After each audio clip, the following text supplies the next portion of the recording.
Alrighty, good afternoon, everybody. Thank you so much for joining me. My name is Amanda. I'm the marketing director here at State Listings, Inc., My State MLS, New York State MLS. And today we are going to be covering the next session in our Lights, Camera, Sold series.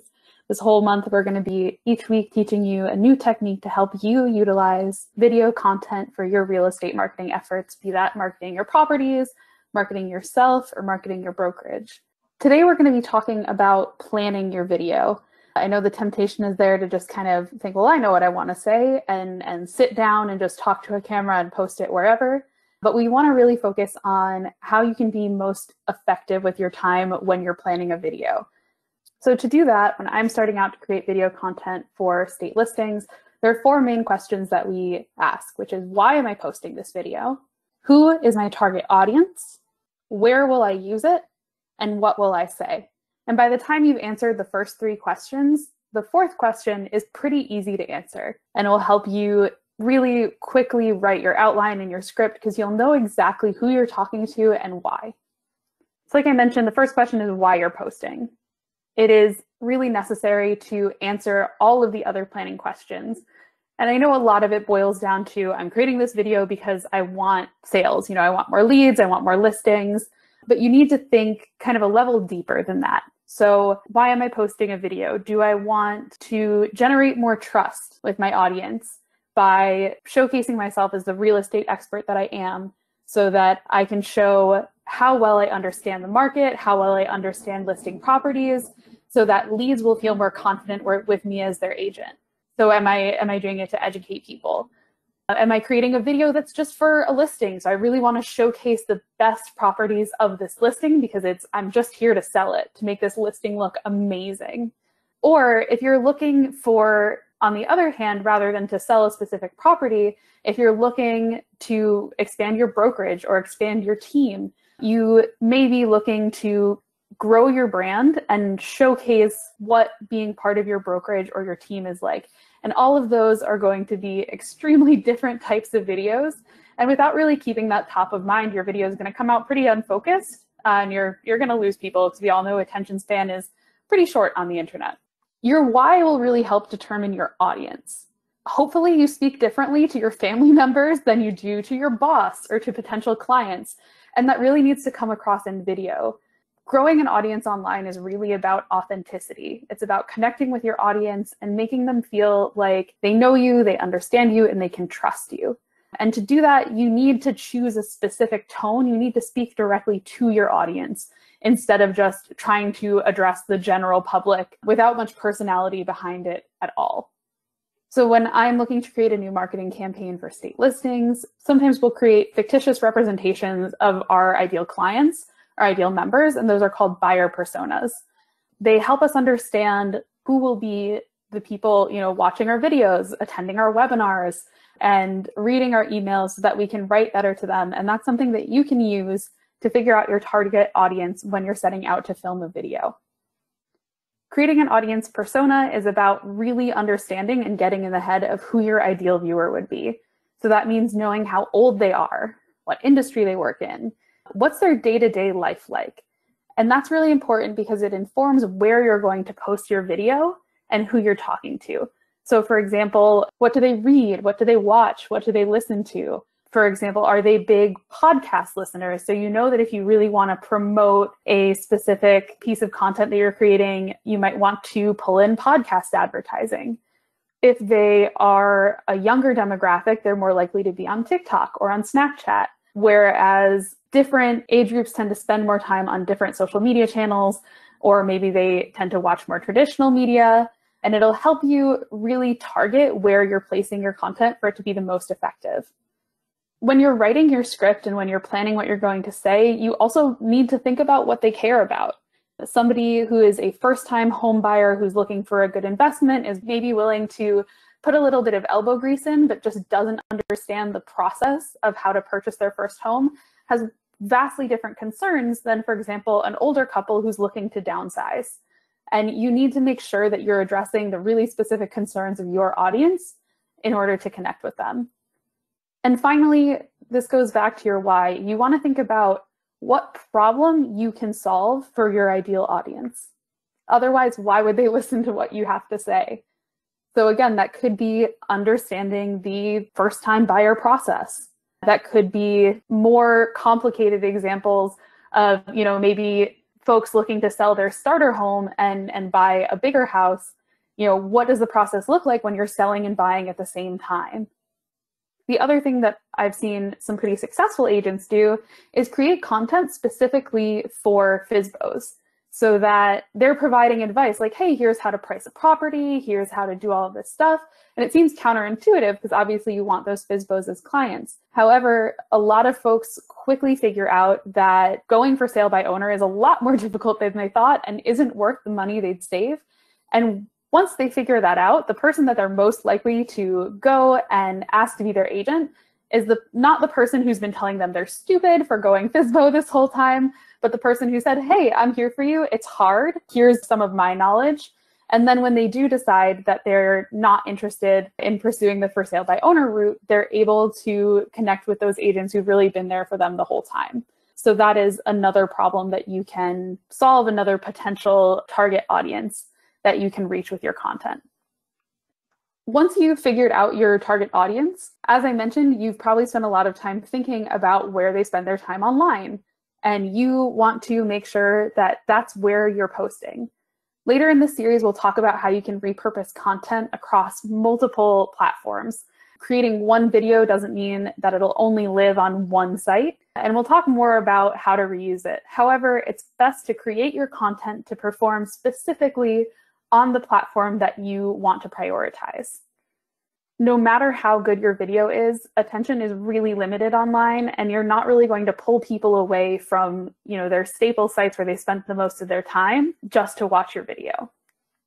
Some of the main options, obviously YouTube, one of the most well-known video hosting sites. They have 2 billion monthly active users, and they're the world's second most visited website after Google. YouTube can also have really huge impacts on your website SEO, so it's a good practice to start posting YouTube videos. YouTube prioritizes longer form content more than any other of the websites that we'll cover. So if you want to do a really deep dive educational how-to video, it's going to perform best on YouTube. It's also really good for product reviews. So if you are looking to expand your brokerage and you want to bring in other agents, you could talk about different technology, different products that are available for real estate agents. YouTube would be the best place to post those videos. If you are looking to create a real estate podcast, which is a different topic than we're covering here, many podcasts also post a video version of their show to YouTube. So if you are thinking of starting a podcast, or if you already have one, don't neglect the opportunity to post it as video content as well. Some folks will just use a blank screen, some folks will have an animation, or some folks will just have a camera on them while they're recording their audio podcast. And all of these are just a great way to kind of reuse your podcast content and potentially grow a new audience on YouTube. Moving on to Facebook, it has even more monthly active users than YouTube. There are about 2.4 billion monthly active users, and it's the most widely used social platform in the US. So if your audience is a bit more general, Facebook may be the best place to post your content. Because Facebook is more of a social network than YouTube, content that's really emotionally driven, content that's really shareable, is more likely to perform well on Facebook. It definitely can house longer content than some of the other sites that we'll cover, but I generally keep it under 5 minutes for Facebook. In addition, Facebook, it's much easier to share content. So you'll want to repurpose video, even if you're not posting it to Facebook. You'll want to find a way to make sure that you repurpose that content on Facebook. Because I think that's where you have the largest potential to really go viral, because you can share it to your own wall, you can encourage other folks to share it. You'll likely have the largest network there. Facebook also includes live streaming video capability with the option to save the video to your page permanently afterward. So if you'd like to create an event, if you want to have a live conversation with people, Facebook is a really great option. YouTube also includes live streaming video, but I think that among agents, Facebook is a bit more popular just because that's where your audience is likely to be for specifically live streaming. And once you've completed that live stream, you're able to save it to your page so that folks can go back and watch it over and over again. we've talked about you can repurpose video across platforms, but with Facebook, you can repurpose the video automatically right on the same platform. Instagram is another great option. It has 1 billion monthly active users and 500 million who open Instagram stories per month. Instagram stories are short form. They're either photos or videos, and they disappear after 24 hours. Instagram is best for videos that rely primarily on visuals. So if you have, for example, a listing over $1 million, it's going to be extremely important that you post that to Instagram. That kind of content performs extremely well there. Also, unlike YouTube, the audio for your videos won't be on by default. It'll generally start off muted. So you'll want to post any content that relies primarily on visuals here. Or you could include subtitles, but I'd really highly recommend focusing on those like really beautiful listings or other details of the homes that you're selling for Instagram. The other plus of Instagram is that any video you post can be cross-posted to Facebook with just the click of a button.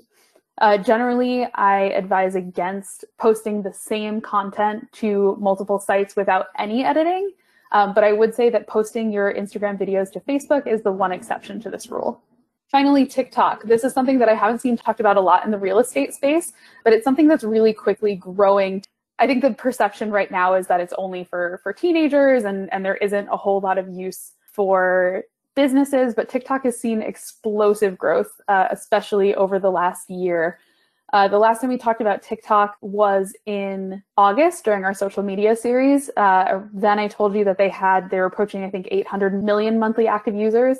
And they've grown just since then to over 1 billion monthly active users. That number is actually probably quite a bit higher, but unlike the other sites that I've mentioned today, it's a lot harder to access TikTok's user statistics. So some sites are estimating even as high as 1.3 or 1.4 billion monthly active users. Over 60% of those users are under 30. So if your sweet spot is first-time home buyers who are younger and just looking for an agent that they can trust, meeting them where they're at on TikTok can make you seem really approachable and can help you share quick bites of information that'll really help you get their attention. TikTok videos tend to be extremely short. The limit used to be 15 seconds. It's now been expanded. You can create 60-second videos as well, but a lot of the videos that do well there still stick to that 15-second mark. TikTok is really great because of that for extremely short videos that are funny or informational. There's a lot of really great quick bites of educational content available on TikTok that'll help you grow an audience. In addition, because on TikTok, the default screen when you open TikTok is the For You page, which is curated by the TikTok algorithm, rather than exclusive to people who the user is following, you have a lot higher potential for your video to be seen by a much wider audience than you expected on TikTok. It's something that you need some planning, some thought to do well. You need like a good idea and you need to spend some time understanding the platform. But it's a really interesting platform that I'd love to see more real estate agents taking advantage of. And I've definitely seen some folks moving over in the past few months and creating some really great content and having a lot of success with it. Finally, you know who your target audience is, you know what you're trying to communicate, and you know where it's going to be. So it's time to think about what specifically you're going to say. And that means deciding what type of video you're making. So common types of videos include customer testimonials. So that's where if you have a past client who absolutely loves you, you could ask them if they'd be willing to create a testimonial video, which is where they speak for you by sharing their experience working with you. This can really help to build trust if you're not focused on selling a particular listing or getting particular leads and you're more looking to build your brand as an agent. There's also a demonstration which shows the features of a specific product, or I would consider a listing video as a demonstration. There's a documentary which shows your business over time, potentially telling one overarching story. So again, this is the kind of video that's really great for a brokerage to make to grow their brand as a brokerage and would help them hire more agents as well as get more clients. You'd share, the story behind your brokerage, why what you do is different, what additional benefits you give to clients who aren't specifically listing with you right now. And finally, an explainer, which shows how to perform a process, use a product, or anything like that.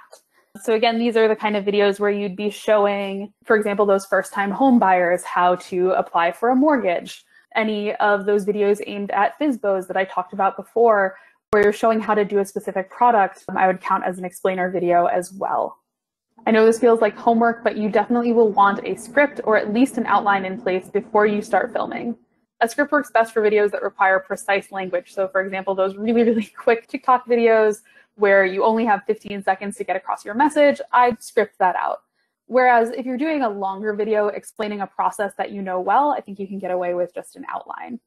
Both of those things will make sure that you cover everything that you want to say and that there aren't any points that are muddy or confusing to your audience or that are boring while you're waiting and searching for words. While you're creating your outline, you want to keep your audience in mind. You know who they are by now, you know what they care about, and you need to use terms and language they'll understand. For example, if you're talking to those FSBOs, if you're making that video, make sure that you're taking the time to explain any real estate terms you're using rather than assuming that they'll understand. You also need to keep your time limit in mind. Most platforms come with a time limit that I've mentioned. Stick to one topic to make sure you're covering what you want to say without running over. TikTok, like I said, 15 seconds to a minute.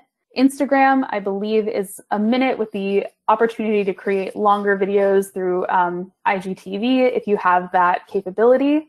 Facebook, like I said, keep it about under 5 minutes unless it's a live stream, which is a whole different ballgame. And YouTube, the time limits really vary depending on what you're saying. In general, about 10 minutes for a really in-depth explainer video is an okay amount of time to be spending there.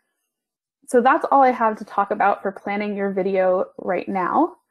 We're spending this whole month teaching you guys how to make really awesome video content, and at the end, we want you to show it off. On April 29th, which is the last Thursday in April, we will be holding the Digital Awards for Video Excellence, or the DAVES. You're going to take everything that you learn in this series, and then you'll share your masterpiece with us. Submissions are open now on our website, which is mystatemls.com/Dave_awards. The top videos in each of 3 categories will win some pretty exciting prizes that'll help you take your video production to the next level. So the person who has the best presentation, meaning you followed all of Dave's recommendations that he shared last week for how to set up your video, will win a hard shell camera case as well as a brand new tripod. The most informational video, the person who does a great job explaining something about the real estate industry, will win this really cool teleprompter that I definitely want for these webinars, as well as a tripod. And the most entertaining video, the person who makes us laugh, will win this vlogging kit, which has its own light and microphone attached, as well as a whole bunch of other really awesome accessories. So if you want to win, I highly recommend kind of keeping on track with us. So, last week your homework was to figure out your filming setup and get your practice in setting it up. Next week, you need to decide on your why. Why are you creating the video? Who are you speaking to? What problems are you trying to solve? I also want you to identify your audience, and for bonus points, create an audience persona. You'll also need to choose the primary platform where you want to post your video, and write your outline or your full script before next week, just to keep on track. Next week, we'll cover how to film and how to edit your video. The week after, we'll teach you everything you need to know about promoting your video, including all of that stuff I mentioned about how to repurpose your video across platforms. And of course, the week after that, we'll be holding the Daves, where we will see the best videos. If you guys have any questions in the meantime, just shoot myself or Dave an email. My email is amanda@MyStateMLS.com. Be happy to talk video production with anybody. And until next time, have a great week. We'll see you next Thursday. Bye.